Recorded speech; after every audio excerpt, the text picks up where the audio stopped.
Halo teman-teman, kembali lagi bersama gua Gazlek. Hari ini kita kembali lagi menjadi seorang shinigami Kurosaki Ichigo dan membahas Hulu. Tapi hari ini kita tidak akan membahas Hulu, melainkan kita akan menjelaskan secara detail. Kita bahas secara detail tentang misi yang kemarin ya teman-teman.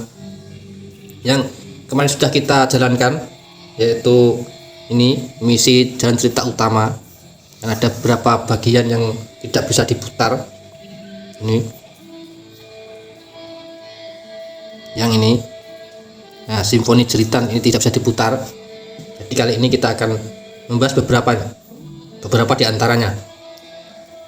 Oke, langsung saja kita ke pembahasannya. Yang pertama adalah insiden utama. Jadi sayangnya di sini tidak bisa dilihat ya riwayat ini loh, misi ini loh, misi yang ada di sini. Nah ini insiden utama ya, semua insiden utama ini sayangnya tidak ada riwayatnya. Jadi misinya berkelanjutan tapi tidak ada riwayatnya sayangnya, jadi tidak bisa kita lihat ulang.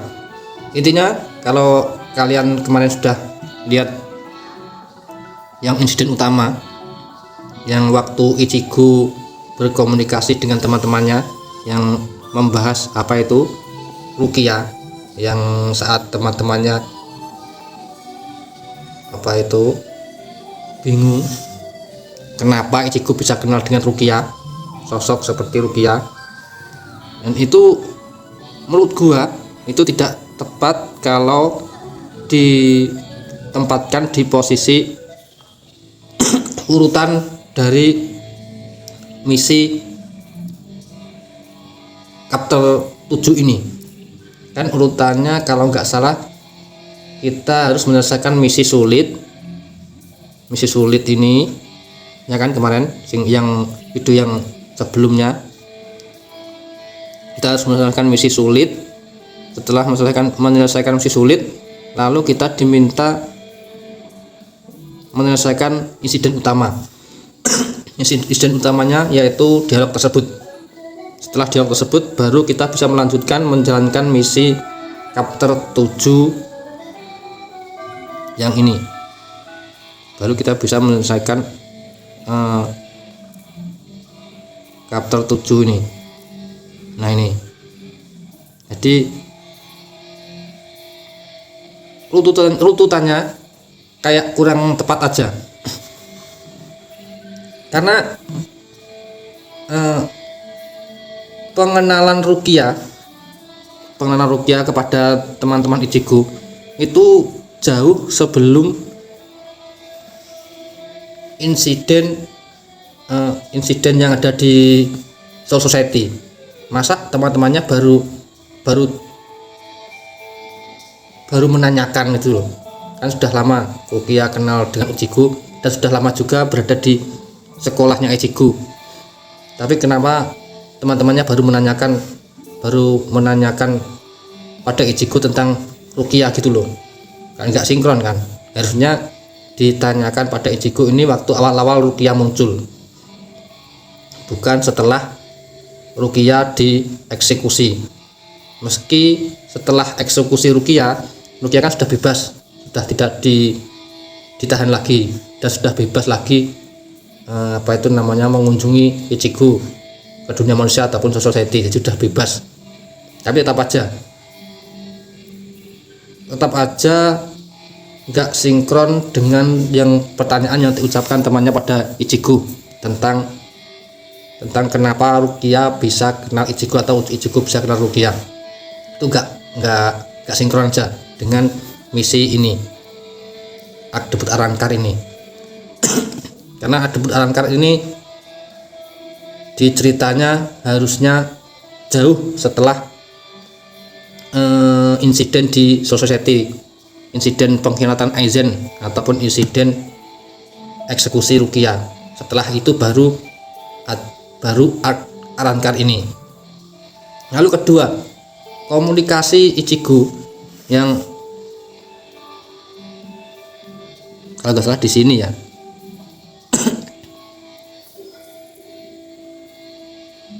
Yang Ichigo berkomunikasi atau berdialog dengan Shinigami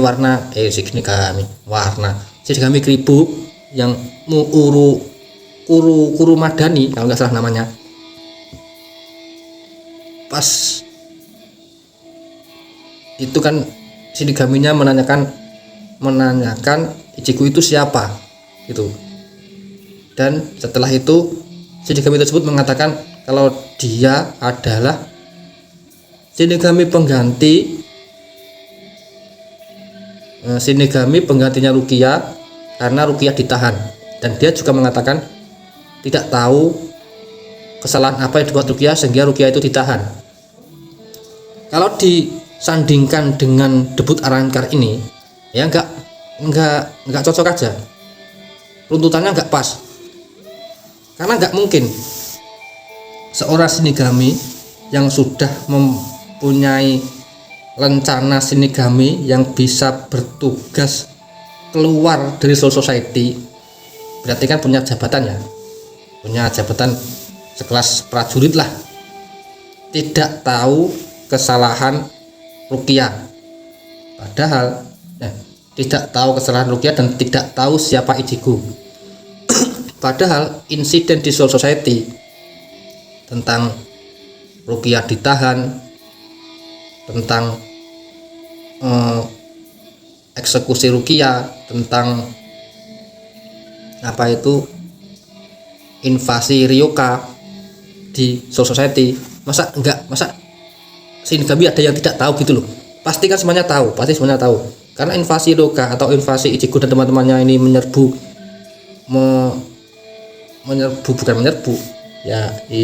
memasuki Society ini kan sangat heboh, karena kejadiannya ada hampir di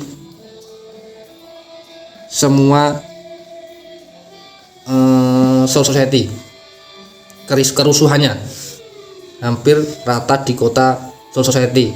Masa ada Shinigami yang tidak tahu siapa Ichigo dan apa alasan Ichigo atau Ryoka tersebut mendatangi Soul Society, dan tidak tahu juga kesalahan Rukia, padahal Rukia dieksekusi di Bukit Ryoka, yang dimana Bukit Ryoka itu posisinya ada di tengah kota Soul Society. Jadi nggak tepat aja dengan urutan dari Chapter 7 ini, karena Chapter 7 ini harusnya insiden setelah atau arc setelah insiden pengkhianatan dari Aizen. Lalu yang ini Simfoni Jeritan ini karena tidak putar, jadi kita bahas sedikit. Di sini menggambarkan ini sosok pengawas layar, kayak pengawas komputer yang bertugas di Soul Society. Kalau nggak salah namanya Rin siapa gitu loh. Ini divisi keamanan di Soul Society, dan tugas mereka adalah mengawasi jika ada penyusup yang memasuki Soul Society atau kota Karakura melalui sinyal penghalang. Jadi ketika penghalangnya tertembus oleh penyusup, maka mereka akan mengetahui pertama kali. Selain itu, ada juga Shinigami yang bisa mengetahui kedatangan musuh melalui tekanan spiritual atau tekanan Reiatsu. Tapi selain itu juga mereka juga yang mengetahui, karena tekanan Reiatsu ini, kalau tekanan Reiatsu atau tekanan spiritualnya tidak tinggi atau lemah, ya Shinigami yang berada di sekitar lokasi tidak akan tahu. Tapi kalau mereka bisa mengetahuinya, kalau munculnya itu menembus menembus barir atau penghalang. Jadi di kota Karakura dan Soul Society itu ada penghalangnya. Jadi kalau ada yang menembus penghalang, maka ini ya yang mengetahui pertama kali. Kalau ada sedikit gangguan di sinyal penghalang atau barir. Nah, kenapa disebut simfoni jeritan? Karena ini adalah pertama kali kemunculan dari arankar atas atau hulu tingkat atas, yaitu Yami Liogra dan Ulkhoera muncul di kota Karakura, dan kemunculannya tidak seperti hulu pada umumnya. Mereka berdua ini muncul dengan menjatuhkan diri ke tanah hingga menyebabkan guncangan hebat seperti gempa, dan gempa tersebut dirasakan oleh semua penduduk kota Karakura. Jadi Shinigami yang ada di kota Karakura itu selain merasakan getarannya juga merasakan tekanan Reiatsu dari kedua arankar tersebut. Tekanan Reiatsunya yang sangat tinggi, serasa ingin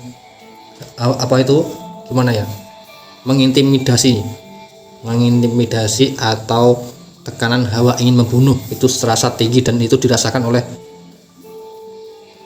Ichigo dan teman-temannya. Bahkan semuanya yang merasakan tersebut, yang bisa merasakan tekanan ini bisa merasakannya, termasuk bapaknya Ichigo yaitu Isshin Kurosaki, Urahara, semuanya merasakan kedatangan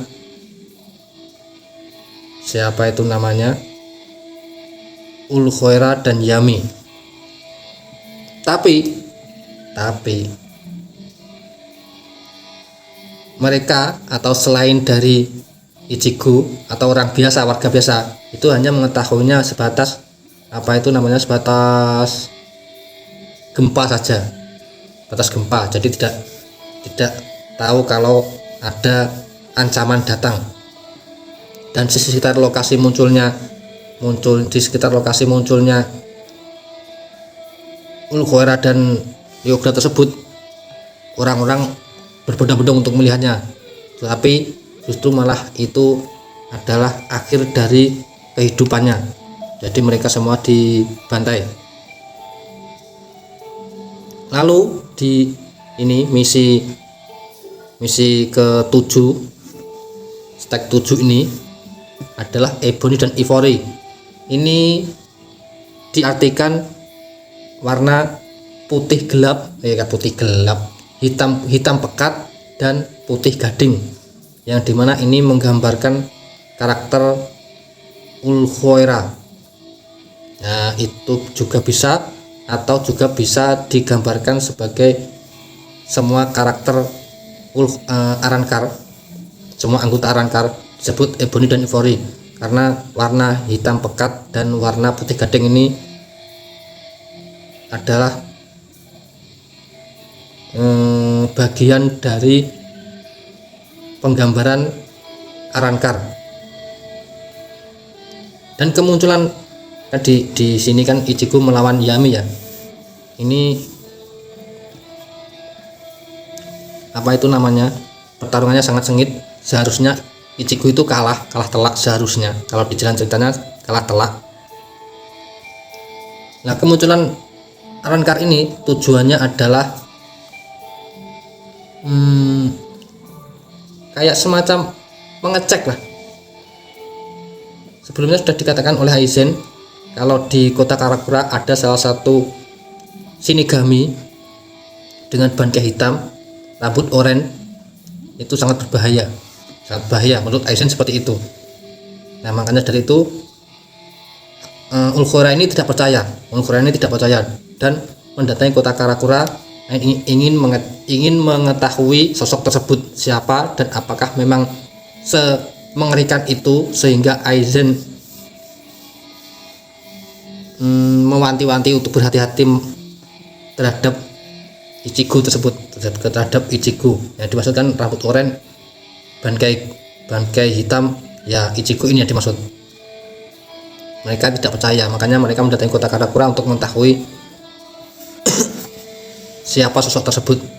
Tapi waktu pertemuan melawan Ichigo, justru Ichigo hanya sebegitu saja dan kalah telak. Tapi kalau di dalam ceritanya Ichigo ini dibantu atau ditolong oleh siapa itu namanya, Urahara dan Yuroichi. Dibantu oleh Yuroichi dan Urahara.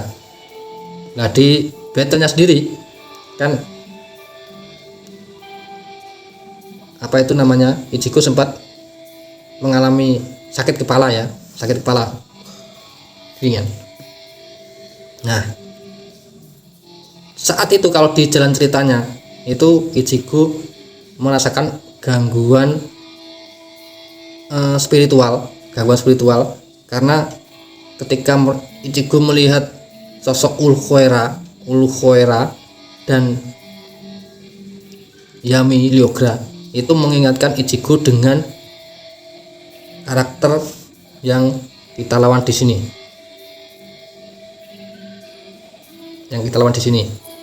Yaitu siapa itu yang rambutnya gini warna oranye kemarin yang kita lawan, mengingatkan Ichigo kepada dia dan teman-temannya. Karena yang rambutnya oranye yang kuat kemarin bilang gurunya Ichigo, yang sosok yang mengajarkan Ichigo menggunakan holofikasi.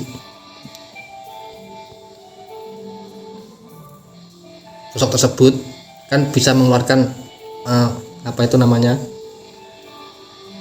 topeng holofikasi gitu loh.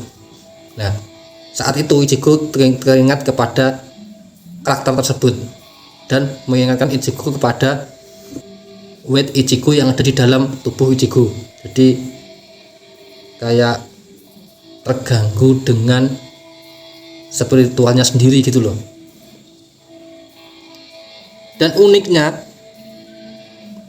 Ebony dan Ivory atau kemunculan karakter Arrancar ini terlalu berlebihan kalau di jalan ceritanya. Jadi kemunculan Hulu itu ada beberapa cara. Yang pertama, Hulu bisa muncul dari roh pendendam atau yang punya masalah di dunia nyata yang belum terselesaikan, yang terlalu lama bergentayangan, itu akan menjadi Hulu. Yang kedua, Hulu bisa muncul dari retakan yang muncul akibat terjadi gesekan antar kota Karakura dan Hueco-Mundo. Jadi kayak waktu kemunculan Minos Grande yang awal-awal cerita itu muncul dari retakan, kayak semacam barir yang pecah, lalu muncul Minos Grande atau muncul Hulu semacam itu. Tapi untuk kasus Arrancar itu berbeda. Jadi kayak Shinigami kalau mau mendatangi kota Karakura, mulai dari Soul Society menuju Karakura, itu mereka bisa membuat sebuah gerbang penghubung antara kota Karakura dan Soul Society. Nah, sama Arrancar juga begitu, dia bisa membuat gerbang yang menghubungkan antara Hueco-Mundo atau dunianya Hulu dengan kota Karakura. Ya kayak kemarin gerbang yang dibuat Aizen waktu pergi dari Soul Society menuju Hueco-Mundo. Nah, kemunculan Arrancar ini kan mereka bisa membuat gerbang sendiri ya.